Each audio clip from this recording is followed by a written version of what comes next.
My name is Nadia Reeves. I'm 29 years old. I'm a home health aide in Columbus, Ohio. And on a Tuesday evening in March, my father held out his hand across the kitchen table and my mother said 4 words I have not been able to unhear since. Your brother needs it more. I had bought that car myself. 31 months of payments on a night shift salary, never once late. The title had my name on it and nobody else's. I looked at my father's hand. I looked at my mother's face. I looked at my brother Marcus sitting at the same table, not quite meeting my eyes. And I put the keys down. I didn't argue. I didn't cry. I had learned a long time ago that arguing in that kitchen cost more than whatever I was arguing about.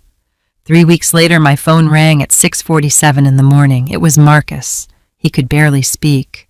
What he told me, and what I did in the 4 days after that call, is the reason my parents haven't sat comfortably in their own story since.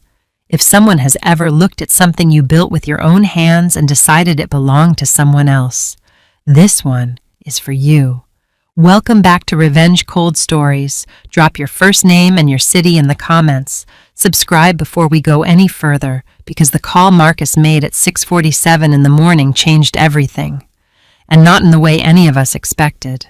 Now let me tell you what kind of person I was before any of this happened, because who you are is what carries you through what comes next. I have been a home health aide for 6 years.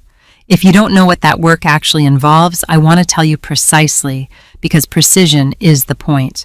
My clients are elderly adults and people with disabilities who cannot perform the basic functions of daily living without assistance. I arrive before most people are awake. I help someone get out of bed, get dressed, get to the bathroom, get fed. I track their medications, their vital signs, their changes in condition. I am the first person many of them see in the morning and the last one before their family members take over, if they have family members who take over. The work is not glamorous. It does not produce the kind of income that impresses anyone at a dinner table. What it produces is a specific kind of competence that I think is worth describing. The competence of someone who has spent 6 years doing essential things correctly under time pressure for people who cannot afford for you to be careless. I'm not careless. I document everything. Medication logs, condition notes, shift records. I have never had a complaint filed against me by a client or a supervisor. I have covered shifts when other aides called out because I am the one the scheduler calls, not because I am a pushover, but because I show up and I do the work correctly, and everyone who has worked with me for more than 3 months knows this. I make enough. Not comfortably, enough. I know the difference. I budget the way people budget when the margin between fine and not fine is real and requires active management. Groceries planned on Sunday, gas tracked to the gallon, overtime taken when it is offered because overtime does not always come around twice. I live in a 1-bedroom apartment in Columbus that I have kept for 4 years without a single late payment on rent. I have an emergency fund with 3 months of expenses in it that I built one contribution at a time over 7 years. Starting when I was 22 with a savings account I opened myself because my grandmother told me that the only money that was truly yours was money you put somewhere no one else could reach it. My grandmother was not a wealthy woman. She was a woman who understood systems the way people understand systems when they have had to rely on themselves for a long time. She kept a folder in the second drawer of her dresser, Manila, labeled in her handwriting. Inside it, the deed to her house, her insurance cards, her savings account statements, her children's birth certificates, everything important, organized in one place. She told me once, a signature is a memory, keep a copy. She died when I was 23. I have been keeping a folder in the second drawer of my dresser ever since. I bought the car in August 2 years before this story. A 2019 Honda Civic Silver, used, 28,000 miles on it when I found it at a dealership 30 miles from my apartment on a Saturday afternoon. I had been researching the purchase for 4 months. Reliability ratings, maintenance costs, insurance quotes at different coverage levels, the specific calculation of what I could carry in monthly payments without it touching my emergency fund contributions. I sat in the parking lot of the dealership afterward with the financing paperwork on my old steering wheel. the steering wheel of the car I was trading in, and I photographed every page before I signed anything. My grandmother's habit, running through me without thinking about it. I drove home in the Civic that evening. The new car smell was already fading from the previous owner's years of use, but the interior was clean and the engine ran the way an engine should run when it has been maintained correctly. I sat in it in my apartment parking lot for a few minutes before I went inside. Not from sentiment, from the specific satisfaction of having done a thing correctly after a long time of doing it carefully. 31 payments. I set up autopay and then monitored it manually anyway, the way I monitor everything that matters, because autopay is a convenience and verification is a habit, and those are not the same thing. The payoff letter came in the mail last fall. I opened it at my mailbox, standing outside in the October air, and read it twice. Then I carried it inside and put it in the folder in the second drawer, next to the title that had arrived the month before. The folder now held the car title, the payoff confirmation, my lease, 3 years of pay stubs, my emergency fund statements, my grandmother's recipe for the sweet potato pie I make at Thanksgiving.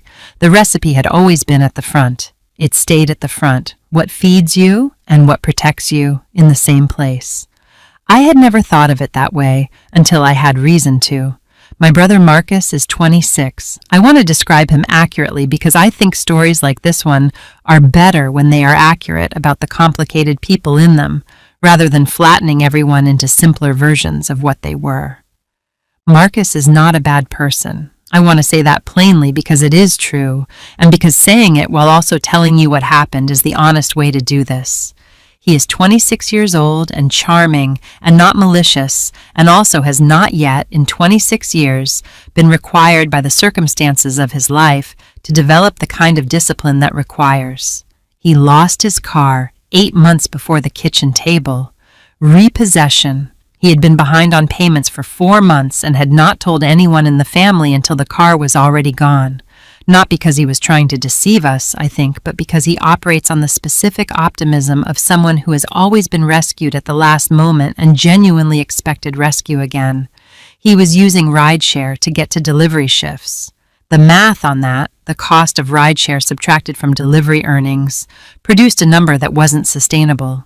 He had explained this to my parents over the course of several weeks, not as a crisis requiring their action, but as a situation he was managing that happened to have some difficulty in it, the way he presented most things. My parents heard the difficulty and began managing it on his behalf, the way they had always managed Marcus's difficulties, which is to say they looked at the available resources and allocated them toward the most visible need. I was the available resource.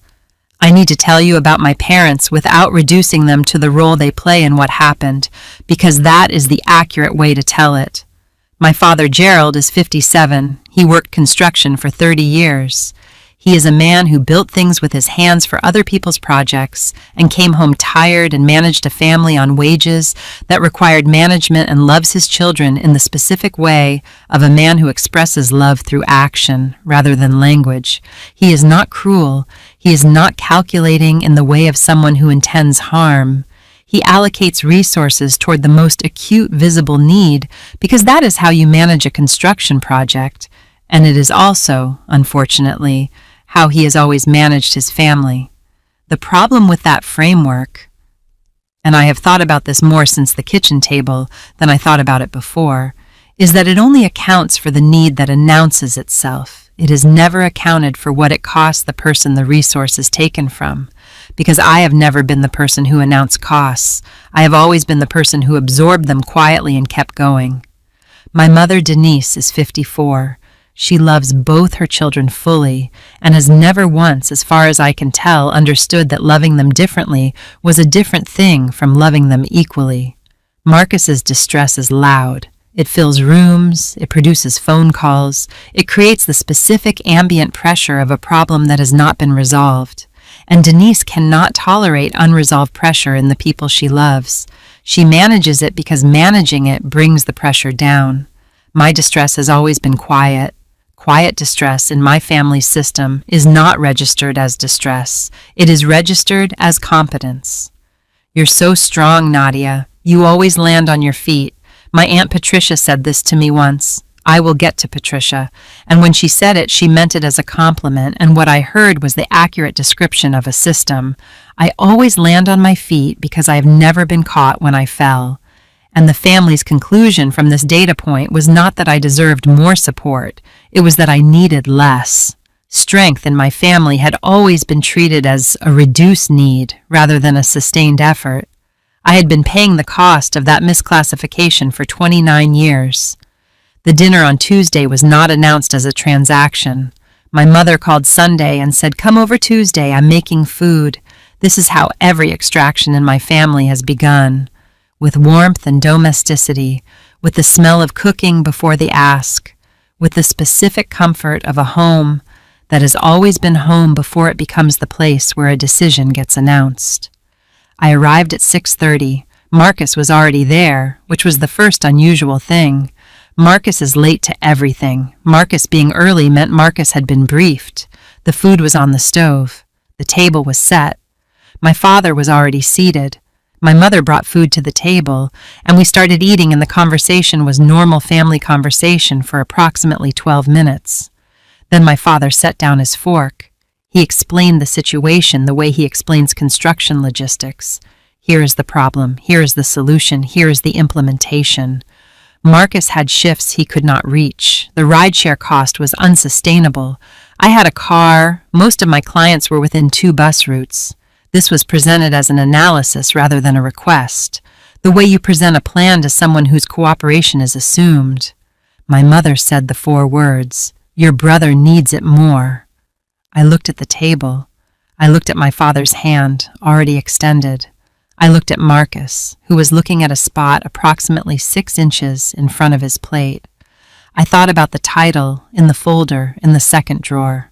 I thought about 31 months of payments on a night shift salary, never one day late, built on the specific discipline of someone who tracks her gas to the gallon and her savings contributions to the dollar, and has never once asked this family to cover the gap when there was a gap. I thought about my grandmother saying a signature is a memory. Keep a copy. I put the keys down, not because I agreed, because I had learned across 29 years in this kitchen that the argument was decided before I walked in the room. The kitchen table was not a deliberation. It was an announcement. And I had also learned across those same 29 years that the cost of the argument was always higher than the cost of the silence. I had not yet learned that sometimes the silence has its own cost that doesn't show up until 3 weeks later. My father picked up the keys, not Marcus, my father, and set them in front of my brother. This detail is important. The father intermediated the transfer, which meant the father owned the decision. Marcus picked up the keys without looking at me. I went home on the bus, 53 minutes. I counted the stops the way I count everything that matters to me.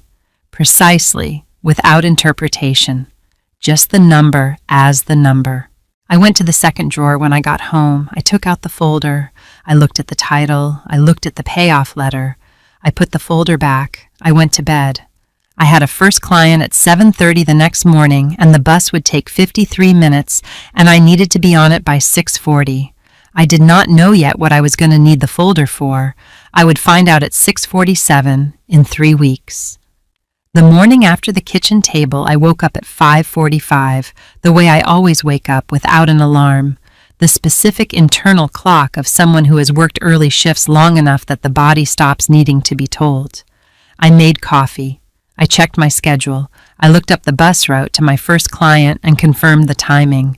Then I sat at my kitchen table for a few minutes before I left, which I do not usually do. I am a person who moves through mornings efficiently because mornings have a cost if you miss them.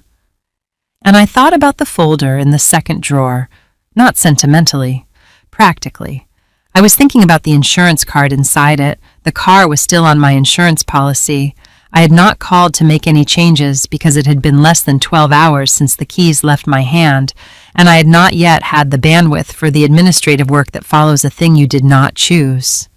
But the insurance card in the folder had my name on it and the Civic's VIN and the policy number, and Marcus was now driving that car, and those two facts were in a specific relationship with each other that I needed to understand. I wrote a note on my phone, call insurance, lunch. Then I picked up my bag and went to catch the bus. The bus takes 53 minutes to my first client's building on a good morning. This particular morning it took 61 because of a delay at the transfer point that the driver announced without apology or explanation, the way transit delays are announced. As weather, as something that happens to everyone equally and therefore to no one in particular, I use the extra 8 minutes the way I use found time on buses, which is to think about the things I do not have time to think about when I am doing the work. I thought about the family's operating logic. Not with anger. I want to be clear about this because the story I am telling has a shape that implies anger, and the honest description of my interior state in those first days was something cooler and more systematic than anger. I was doing what I do with any problem that presents itself. I was mapping it. The map looked like this. My parents had a resource they perceived as available, my car, and a need they perceived as acute, Marcus's transportation problem. They had allocated the resource toward the need. This is a transaction that happens in families, and in the specific framework my parents have always used to manage their family, it made internal sense. What the framework did not account for, the resource was attached to my name in ways that did not transfer when the keys transferred. The insurance, the title, the legal identity of the vehicle in the eyes of the state of Ohio. These things did not change when my father picked up the keys and set them in front of Marcus. They remained, as they had always been, attached to me. I did not know yet exactly what that meant for my exposure. I knew enough to know I needed to find out. My first client, a 73-year-old woman named Dorothy, who had been on my caseload for 2 years, asked me when I arrived if I had slept. She said I looked like I was thinking too hard. I told her I was working something out. She said that was what her late husband used to look like when he was doing tax returns. She said he always worked it out eventually. She said I seemed like the kind of person who worked things out. I told her I was trying to be. I called my insurance company on my lunch break, sitting on a bench outside Dorothy's building with a sandwich I was not fully tasting. The agent I reached was named Kevin, and he was professional in the efficient way of customer service professionals who have handled 1,000 versions of the same situation and can move through the relevant information without requiring you to explain yourself extensively. I explained the situation. I was the named insured on a vehicle that was currently being operated by my brother, who was not on my policy. Kevin asked several questions. He asked whether I had authorized the use of the vehicle. I said the vehicle had been given to my brother by my parents, and I had not formally authorized anything in writing. He asked whether my brother was a licensed driver. I said yes. He asked whether this was a temporary or permanent arrangement. I said I did not know. Then he told me the things I needed to know, in the specific direct register of someone who is obligated to give accurate information and is doing so. He said, if Marcus was involved in an accident while operating my vehicle, the claim would be processed through my policy. My rates would be affected. Depending on the severity of the accident and the nature of any claims, property damage, bodily injury, my direct financial exposure could be significant even if I was not present. He said that because the vehicle was titled in my name and insured in my name, the legal and financial responsibility for what happened in that vehicle traveled with my name. He asked if I wanted to add Marcus as a named driver on my policy. I said I needed to think about what I wanted to do. I asked him what my options were if I wanted to protect myself from liability for a vehicle I was no longer in possession of. He walked me through them. I wrote everything down in the Notes app on my phone, not because I couldn't remember it. I can remember most things I need to remember, but because my grandmother said a signature is a memory, and I have extended her principle to cover anything that might later need to be proven. I thanked Kevin and hung up. I finished my sandwich. I went back to work. That evening, I looked up Ohio vehicle liability law on my phone from my apartment, sitting at the kitchen table with my coffee cooling next to me. I am not a lawyer. I want to be clear about that, because what I found online was general information that required someone with actual legal training to interpret correctly. What I understood from what I read was consistent with what Kevin had told me. Title equals responsibility in a way that does not automatically transfer when keys do. I wrote down the words I needed to know: registered owner, named insured, authorized driver, unauthorized use. Then I called Sandra. Sandra is not a lawyer. She is a paralegal. I know through one of my clients, her mother has been on my caseload for a year, and Sandra and I have had several conversations about the mother's care documentation. And somewhere in those conversations, I had understood that Sandra had a kind of practical legal knowledge that was different from an attorney's, but was real and specific, and came from years of working adjacent to legal processes. I called her and explained what had happened. She listened without interrupting, which is the thing about Sandra that makes her worth calling. When I finished, she was quiet for a moment. Then she said, "Nadia, has your brother signed anything? Any kind of loan agreement? Any written authorization documenting that he has permission to operate the vehicle?" I said, "No." She said, "As far as the state of Ohio is concerned, you are the owner and operator of record. Everything that car does is attached to your name." I wrote that in the margin of the folder when I hung up. The date, Sandra's name, and the words exactly as she said them. Then I went through the rest of the folder, the title, the payoff letter, the insurance card. I was not looking for anything specific. I was checking the foundation the way you check anything you are about to put weight on. Everything was in order. Everything was documented. Everything was mine. I closed the folder and put it back in the second drawer and went to bed. I had a first client at 7:30. The bus would take 53 minutes. I needed to be on it by 6:40. 2 days after the kitchen table, Marcus posted a photo in the family group chat. His hand on the steering wheel, the Civic's interior, the gray upholstery, the specific shape of the dashboard I had looked at every morning for 2 years, recognizable to me from 30 feet away. The caption said "back on the road finally," and a prayer hands emoji and the word "grateful for family."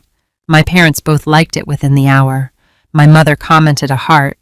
My Aunt Patricia, my mother's sister, a woman who has known me my entire life and has always been present at the moments when my family's operating logic was most clearly on display, commented, "That's what family is for," with an exclamation point. I read the thread from a bus stop on the way to my second client of the morning. I was standing in the cold with my bag on my shoulder and my phone in my hand, and I read each comment once. Then I screenshotted the thread and saved it to my phone's cloud storage, the same folder where I kept the financing paperwork from the day I bought the car. I did not respond to the thread. I put my phone in my pocket and waited for the bus. 3 days after that, my Aunt Patricia called. I want to describe the Patricia call because it contains something I think is important to name precisely.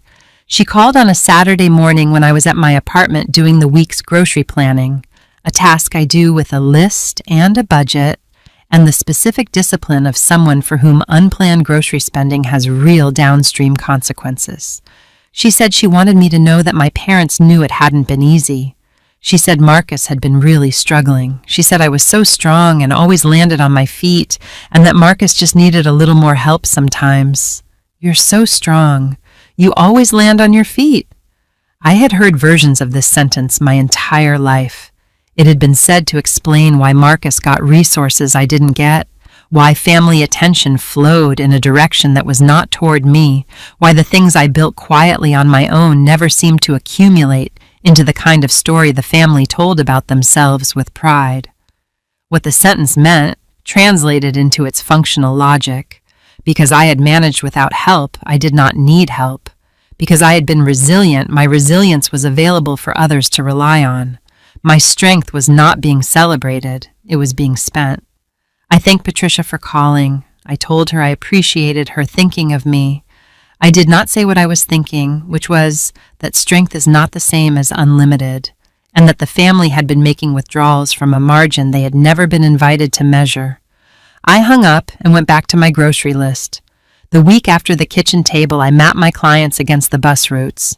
12 clients on my current caseload. I went through each one systematically: address, transit options, travel time, whether the schedule could absorb the additional commute without affecting care quality. 8 were manageable with reasonable bus access. 4 required transfers that added 40 to 45 minutes each way, which meant those shifts were no longer viable on my adjusted schedule without either arriving late or leaving early. neither of which I was willing to do. I talked to my supervisor, a woman named Janet, who has managed home health aides in Columbus for 15 years and who receives information about scheduling problems with the patient efficiency of someone who has solved 1,000 of them. I told her my transportation situation had changed and I needed to temporarily adjust my caseload. I explained which clients were affected. I suggested which colleagues might be positioned to absorb them. Janet made the adjustments. 4 clients temporarily reassigned, my hours reduced by approximately 20% while the situation resolved. I calculated the cost, $180 per week in reduced earnings. I wrote the number down and added it to the folder. I did not call my parents to tell them about the income reduction. I did not send a message to the group chat. I absorbed the cost the way I had always absorbed costs, quietly, without announcement, because announcing it had never historically produced anything useful. What I did differently this time was write it down. I want to tell you about something that happened on the 11th day after the kitchen table, because it is the thing that told me the situation was not going to resolve itself without my active management. I was reviewing my insurance account online, a routine check, the kind I do monthly for all my accounts, the same way I check my bank statements and my lease terms, when I noticed something in the policy details that I had not previously needed to look at closely. The section on covered vehicles and drivers. The Civic was listed. My name was listed as the primary insured. There was no additional driver on the policy. Underneath the coverage details was a section on policy conditions. I read it the way I read documents, carefully, all the way through, not skimming. One of the conditions addressed unauthorized use. If a vehicle was operated by someone other than the insured without documented authorization and an incident occurred, the claim process would be complicated in specific ways I needed to understand. I called Kevin back, not the same Kevin, a different agent, but she pulled my account and I explained what I had read and asked her to help me understand the specific implications for my situation. She explained it in plain language. If Marcus was in an accident and there was no documented authorization for his use of the vehicle, the claim would still process through my policy. I was still the title holder, still the insured, but the absence of documentation created complications in terms of how the claim was categorized and what it meant for my future premiums. She recommended that if I intended to allow ongoing use of the vehicle by someone other than myself, I should add them to the policy or obtain a signed vehicle use agreement establishing the terms of authorization. I asked her to email me a summary of what she had explained. She did. I saved it to the same cloud folder. That evening I called Sandra again. I described what I had learned. She confirmed it was consistent with what she understood about Ohio insurance law. She said again, "As far as the state is concerned, you are the owner and operator of record. The keys are not the document that matters. The title is the document that matters." I said I understood. She said she wanted me to talk to an actual attorney if the situation developed further. She said she could give me a name, a woman named Carol Reeves who handled civil and traffic matters and who she trusted to give accurate information at a reasonable cost. I wrote Carol's name and number in the margin of the folder next to Sandra's words from the first call. I was building something without knowing exactly what I was building. My grandmother's instinct running through me on autopilot. A signature is a memory. Keep a copy. Document the thing before you need the documentation. I did not know on day 11 what day 18 was going to require. I just kept building the record because building the record was what I did. The group chat continued during those 3 weeks. My parents posted normal family content. A photo from a church event, a recipe my mother had tried, an update about a neighbor they had known for years. Marcus posted twice more, both times in the Civic. Once at a gas station, hand on the pump, caption on the grind. Once in a parking lot outside what appeared to be a warehouse, caption early shift energy. I read every post. I did not respond to any of them. I screenshotted the ones that showed the car and added them to the cloud folder. I was not building a case exactly. I did not have a case in mind. I was doing what my grandmother taught me to do with anything that mattered. I was keeping copies. I was treating every signature, every post, every timestamp, every record as a memory worth preserving. On day 21, a Monday, I adjusted my grocery list for the week, noted my reduced earnings for the second paycheck under the reduced schedule, and went to bed at 10 o'clock because my first client was at 7:30 and the bus would take 53 minutes. On day 22, at 6:47 in the morning, my phone rang. It was Marcus. He could barely speak. I sat up in bed and looked at the clock and looked at his name on my screen, and I answered it the way I answer everything that matters, directly, without delay, already moving toward whatever the situation required. He told me what had happened. 3 days earlier, while I had been counting bus stops and adjusting my schedule and writing numbers in the margins of my folder, Marcus had driven the car to a party, late. He had been drinking, not incapacitated, enough.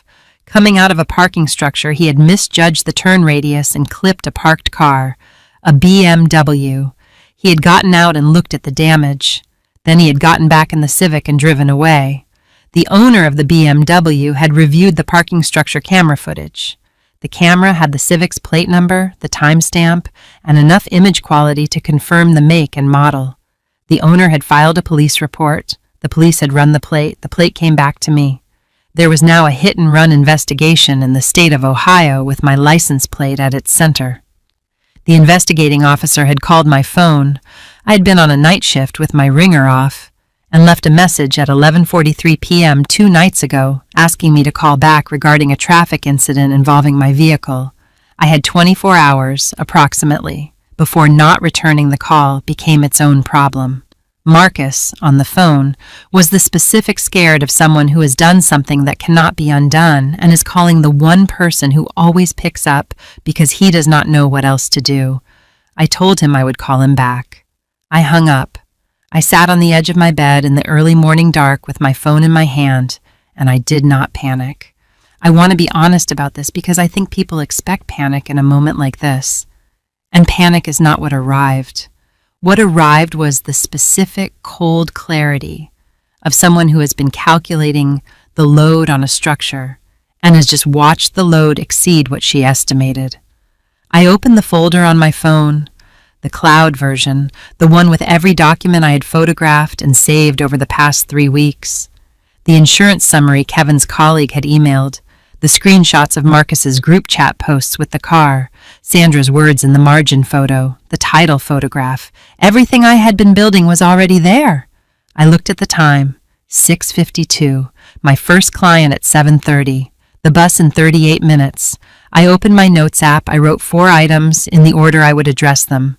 Call the officer, call Sandra, call Carol Reeves, call parents. Then I got up and got dressed and made coffee and caught the bus. I had somewhere to be, and I had a folder. I called the investigating officer from the bus, not after work, not after I had time to think about it more or talk to an attorney first. My grandmother's voice in my head.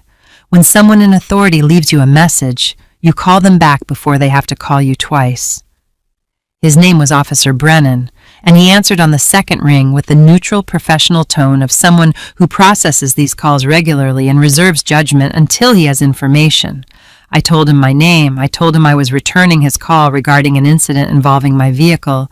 I told him I had just learned about the incident this morning from my brother who had been operating the car.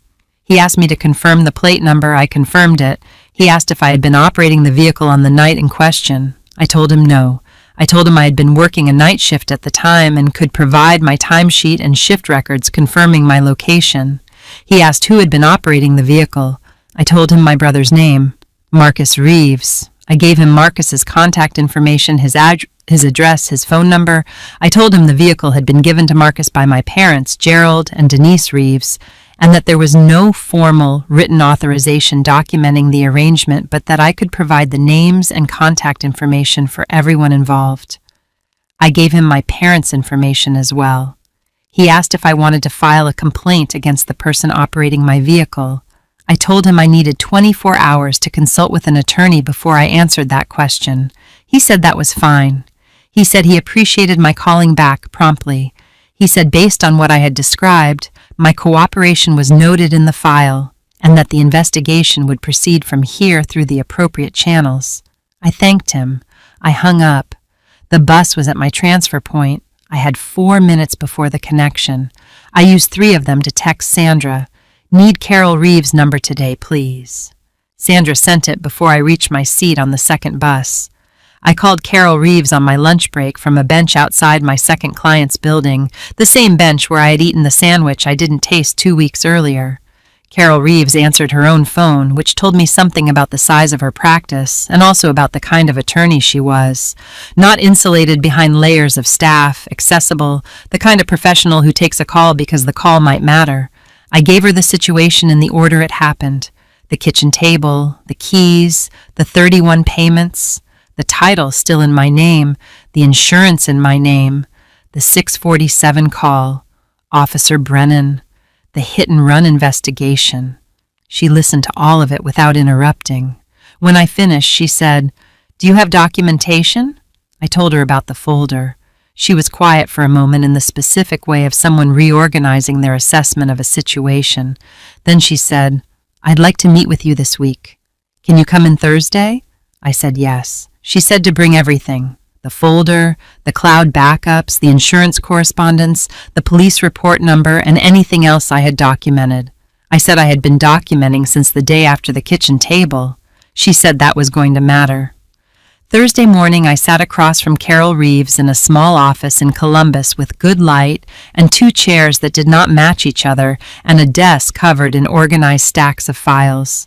She was in her mid-40s with the direct and efficient manner of someone who has spent 20 years converting other people's complicated situations into manageable legal problems.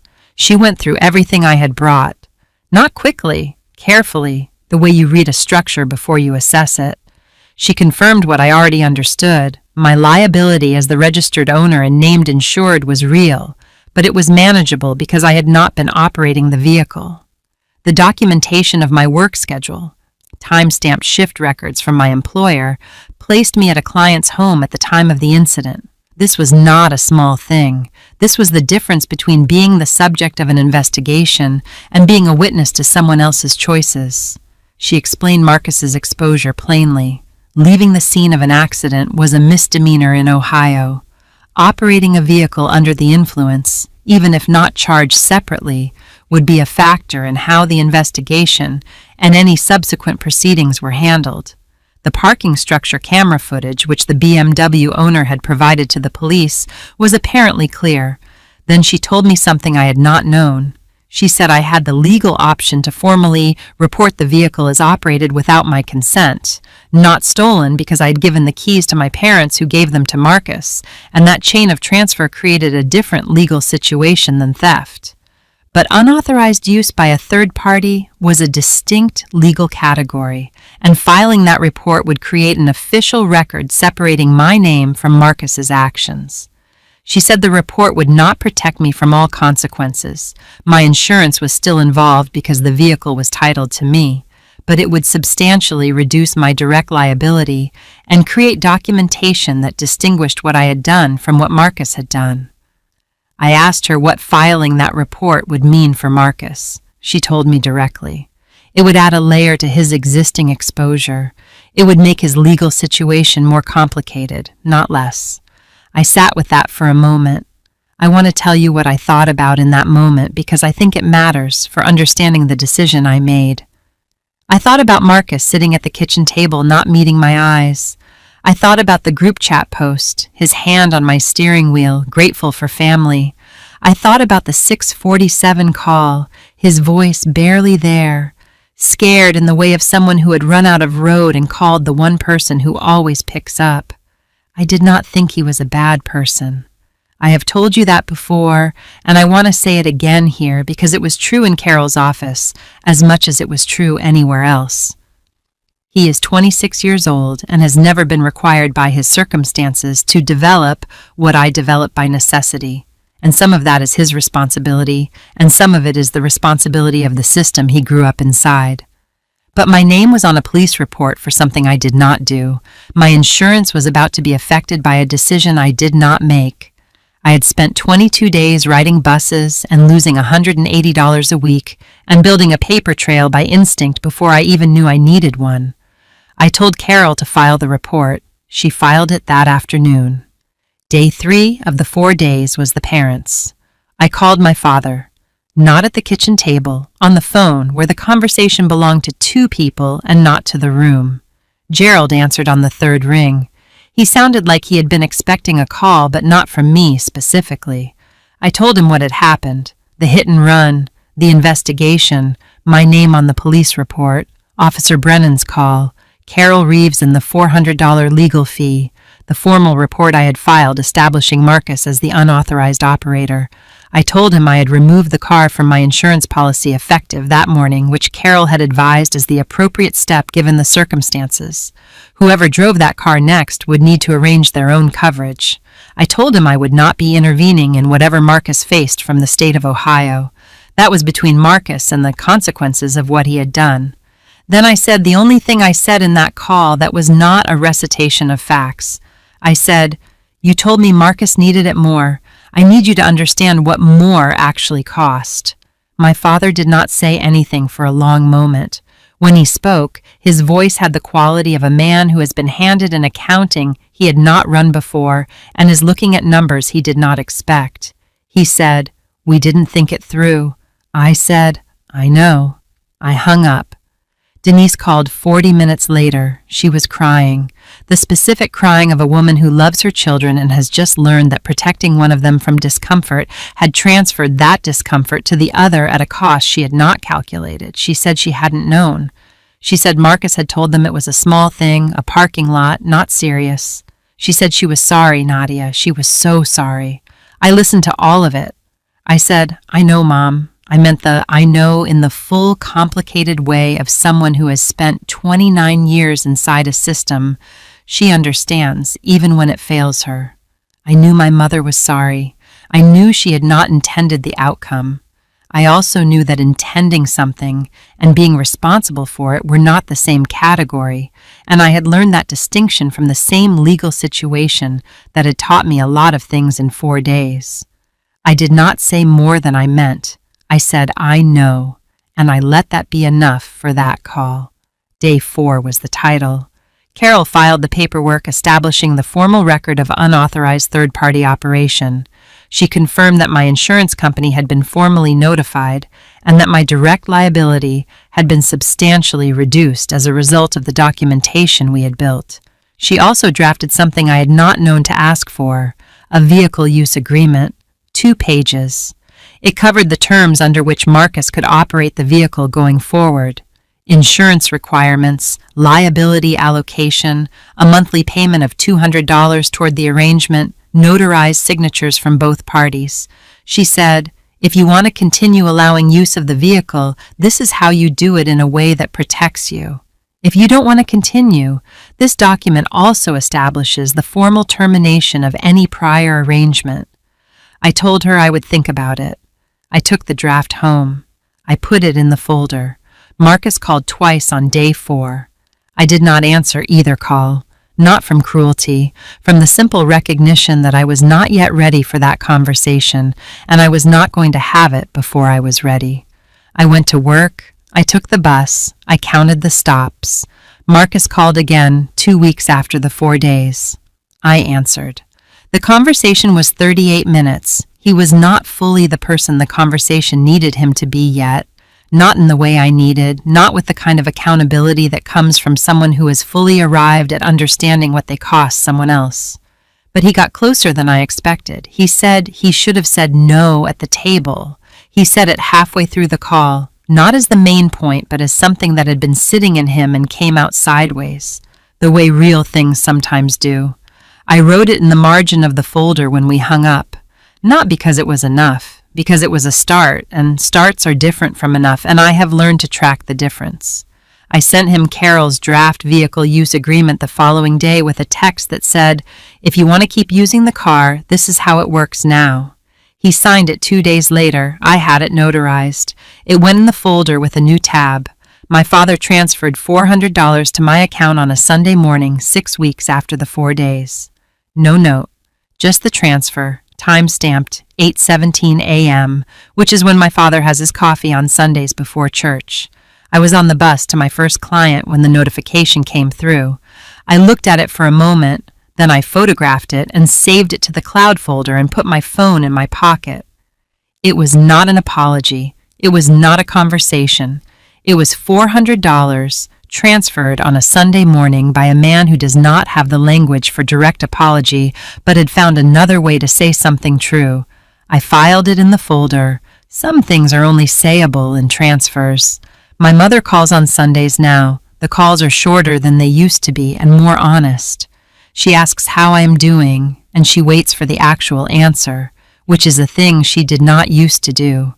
Whether this is permanent or seasonal, I cannot yet say. I am keeping the record. The car is still in my name. Marcus's license was suspended for 90 days from the hit-and-run citation. He is on foot for those 90 days, which is its own education. When the suspension lifts, the vehicle use agreement governs.